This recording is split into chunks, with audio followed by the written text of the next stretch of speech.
Hello, everyone. Um, my name is, he said, my name is Andy. I'm a graduate student at North Carolina Central University, um, and I'm in the Department of Environmental Earth and Geospatial Science. So I'm going to be talking to you about Esri's hub technology and how we at NCCU, at ECU, just we, the members of the COPE team, make use of Esri's hub technology to facilitate water quality education in Eastern North Carolina. So this is something I work on alongside Dr. Timothy Maroney, Sarah. Um, we have we have Rob Howard back there and Stephen Moisey from ECU. So just an overview of what I'm going to be talking about. Of course, I'm going to introduce or just give an overview of what water quality education is all about. Um, I will talk about the NCCIP, which is our initiative, and how we use it to facilitate water quality education. I will also just showcase how we use the user engagement statistics and data utilization metrics to make data-driven decisions. Also, I'll talk a little bit about metadata and how that enhances discoverability of resources on the portal. And of course, conclusion, future directions, and then entertain questions. So firstly, what's water quality all about? Water quality is simply a way of accessing it, or water quality simply talks about how polluted water is.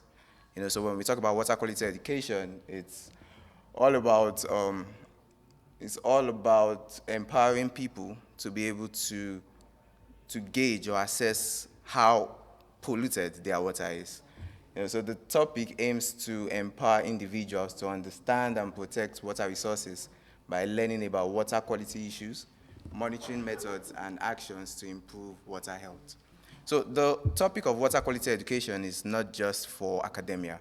It's not just for professors or students. It's also for farmers and policymakers, because when you have a good understanding of why water quality is important and how as an individual you impact, you can influence water quality, and also how the impact water quality has on you, you can better contribute to ensuring good water quality in your local environment.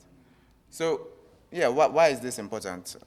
Water quality is important because, you know, on the most basic level, poor water quality is bad for human health. It helps to protect biodiversity of aquatic ecosystems. It helps in promoting responsible water management. So when you are educated on water quality, you understand the importance of conserving water and the ways in which you can negatively impact the local water source around you. Water quality education also empowers individuals to become more informed and actively participate in protecting their local water resources.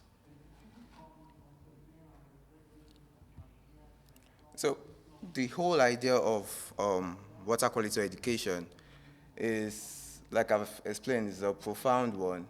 And with the progress of technology, we find that it's important to look for more digital ways of pushing water quality education.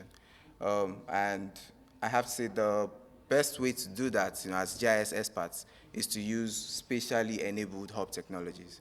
These are technologies that allow you to provide tools. These are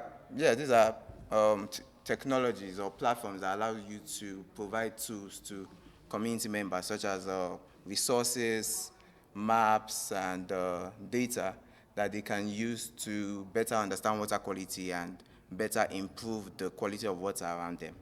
So essentially, I talked about spatial enabled hubs. So we at the COPE team, we've developed a hub called the NCCIP Info, that's the North Carolina Community Information Portal. So essentially, it's a digital platform developed in Esri's hub technology, ArcGIS Hub. And it is designed to enhance community engagement, facilitate collaboration, and empower local communities in Eastern North Carolina. So the focus of this initiative, this hub, is Eastern North Carolina communities. With this NCCIP, we are able to give community members the tools they require in order to improve the quality of water around them and improve their understanding of what water quality is all about. So through this platform, residents, researchers, students, even policymakers learn and empower local water quality trends. So they learn and explore local water quality trends, they contribute to ongoing projects, and they become part of a larger movement towards sustainable water development. So the NCCIP is located in the Pamlico River Basin, and the communities we serve are Greenville, Princeville, Hyde County, and Nags Head. So now into how exactly we use the NCCIP to facilitate water quality education. We connect community members to educational events and local initiatives that promote water quality awareness, advocacy, and sustainable practices. So going more in depth, how exactly do we do this? With the NCCIP, we are able to, like I said, connect community members to events, educational events such as community coffee chats, stakeholder summits, the WRC stakeholder summits, and festivals. So the community coffee talks or the community coffee chats with these are held monthly. These are facilitated by the WRC team, and it's a monthly meeting for networking between community members and researchers. Another event that is facilitated through the NCCIP is the WRC Stakeholder Summit. It is a summit or a meeting between researchers again and members of the community to learn about and discuss water quality challenges in communities across Eastern North Carolina. The Tapamlico Festival is a celebration of the river, that's the Tapamlico River, and the communities around it and the relationship between the river and the communities. It's all about celebrating the river. So at this festival, they get to learn more about the river, get to learn about the things that are changing with the river. For example, how climate change is affecting the river and what their role can be in addressing some of these challenges. So another way we facilitate water quality education is by connecting community members with citizen science programs and youth programs, such as the CWN, the Community Water Network. It's an initiative or program that allows community members, when they sign up, they are able to participate in community science. In doing so, meaning they are able to engage in collecting and testing water samples. So what does this mean? It means as a community member, when you sign up to become a member of the CWN, you become empowered with the tools required to go out into your local environment, collect water samples, test them, and then upload the results on a shared platform. I'm going to talk a little bit about that as we go on. And so the expectation when one signs up to become a CWN member, the expectation is that you go to your sample site monthly, at least once every month. You do your sampling and you publish the results. So community members who otherwise would have no idea about how to carry out sampling, through the NCCIP, through the CWN, they get this knowledge. Another program we connect community members with is the Community Water Corps program. It's a program that identifies and investigates local environment issues or concerns. To be a member of this program, you have to be above 18. Another one is the Community Science Camp. This is more for high schoolers. So it's like I said, water quality education is for everyone. It's for skilled, it's for the skilled, it's for the unskilled, it's for kids, it's for adults. So this science camp is held to develop GIS skills in middle schoolers and high schoolers. And you see pictures of some of the some of these events. Yeah. Um, Also, we empower community members by providing tools. Like I said, it's a specially enabled platform, so we are able to share special resources like feature classes or feature services, interactive maps, real-time data to enhance water quality awareness. So when you come onto the NCCIP, you have access to a a lot of resources, to our repository of resources. Um, yeah, like I said, feature classes. You have data on water quality, on air quality. Um, Also, the various types of data. We have story maps on there. We have dashboards. We have live water quality dashboards, like the COPE water survey dashboard. I talked about the CWN, how they go out to the site and collect water samples, test them. So when they publish the results, these results get published here on this dashboard. So anyone who wants to get information about those sample sites can come on here and see the live updates on those sample sites. We also have the COPE streaming dashboard. This dashboard, as opposed to the other one, it showcases live data from sensors, live sensors that have been deployed out in the field. We also have training materials. With these training materials, we are able to teach or inform community members on how to use tools like ArcGIS Online, ArcGIS Story Map, and Survey 123. And these are tools that they can use to tell their own stories. They can use it to gather data if they want to. Survey 123, use that for data collection. ArcGIS Story Map, they could use it to tell the story of the water quality challenges they're having around their local water sources. ArcGIS Online, they can use that to create maps. They can use that to create maps. Should they notice challenges in their area? We have materials on the NCCIP that train them step by step on how to make use of these resources. Yeah. Like I said, we have story maps on the NCCIP. So, to foster community collaboration, we provide an open discussion forum in the form of a discussion board. So the NCCIP is not just spatially enabled, it's also discussion board enabled. Through the NCCIP, community members can also contribute to surveys. They can contribute to data that's being pooled. Yeah, they can contribute to surveys that are on the NCCIP. On the NCCIP, like I said, we serve Greensville, Princeville, Nags Head, Hyde County. So when you go into the NCCIP, you're able to focus on any of these counties or any of these communities that's of interest to you. So you're able to look into these counties. They have their dedicated web pages. You look into these counties and you see and learn about some of the challenges they are experiencing on there with regards to water quality and other environmental challenges.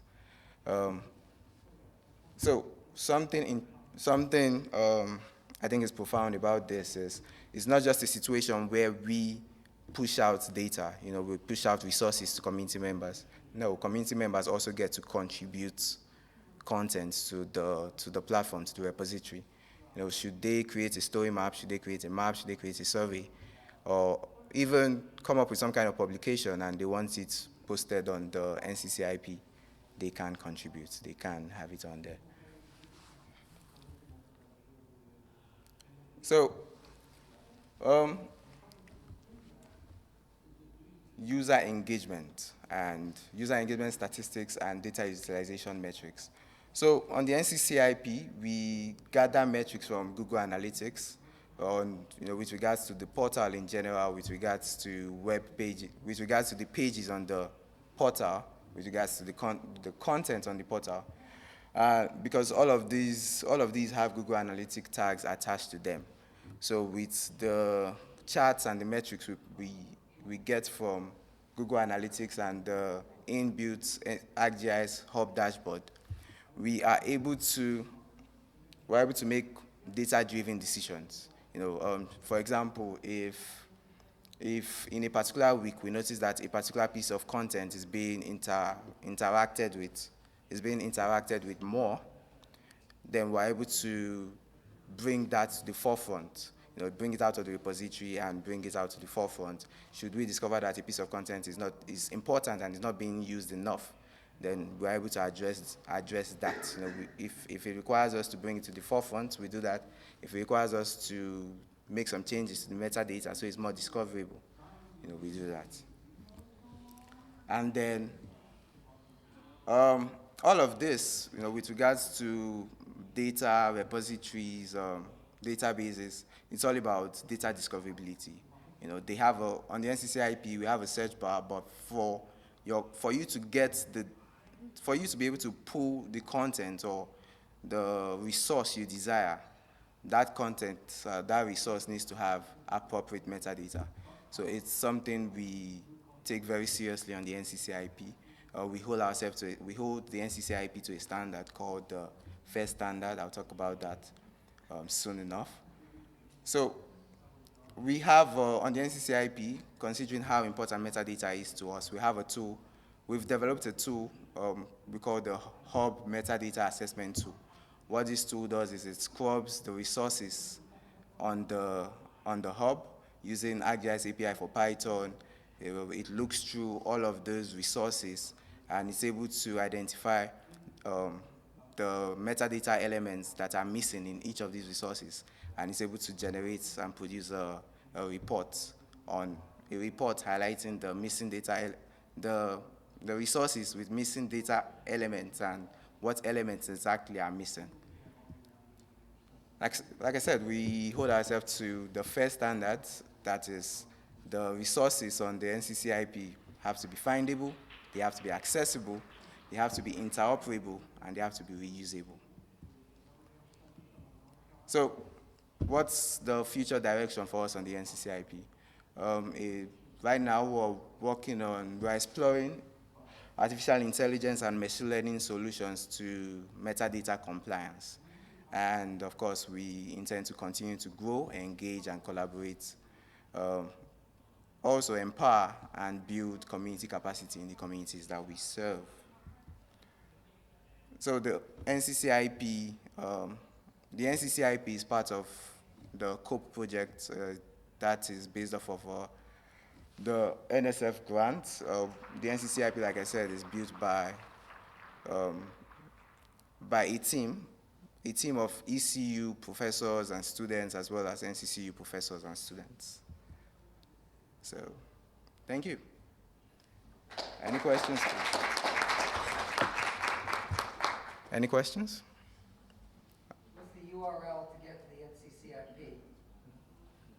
So, to get to the NCCIP, all you have to do is go to nccip.org.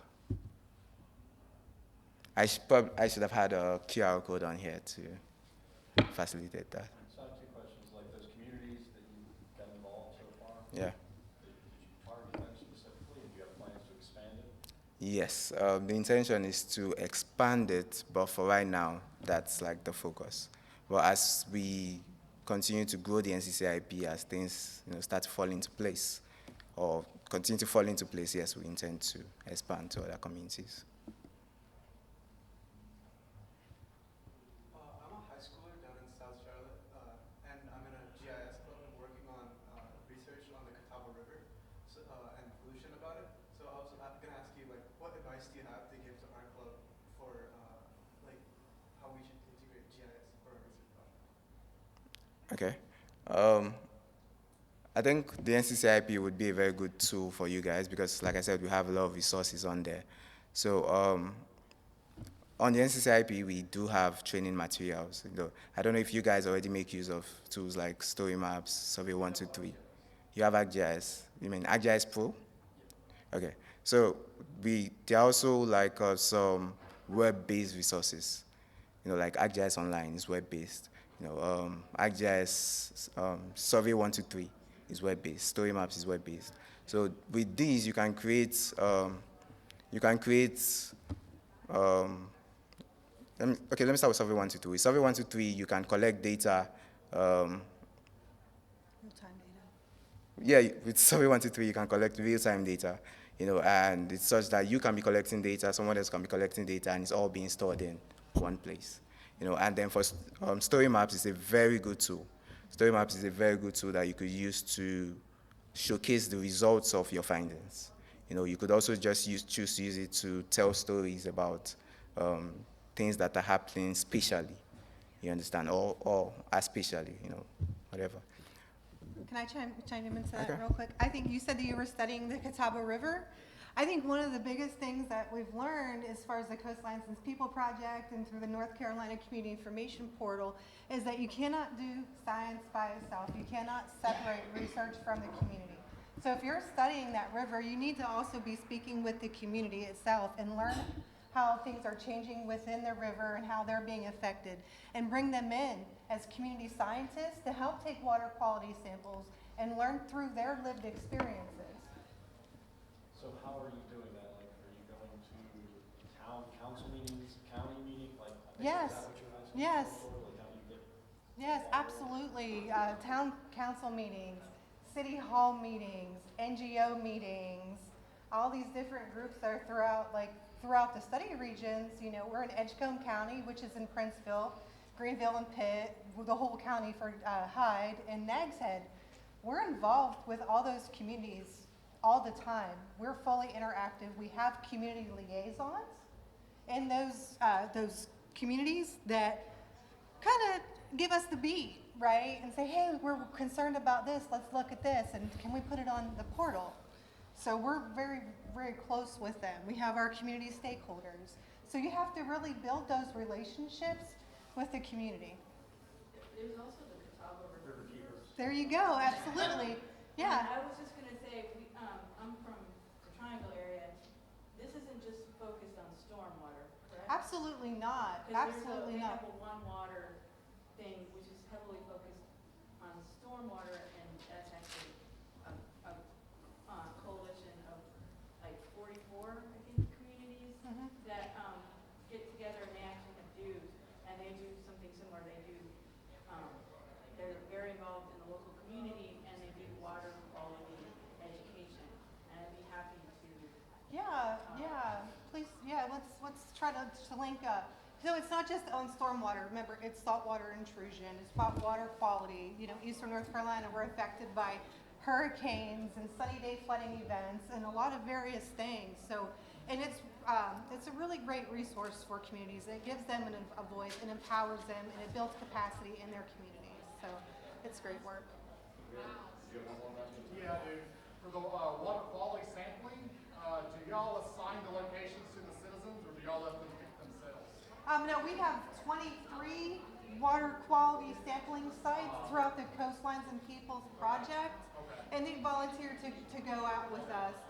They take it with Survey 123. We have it available offline. They get theirs, and then we take stuff back to lab, and we run lab analysis on that, and it gets all that information after it gets put into the survey. It's on the portal. It's really awesome, along with pictures of the survey sites and field notes. So it's really a great resource.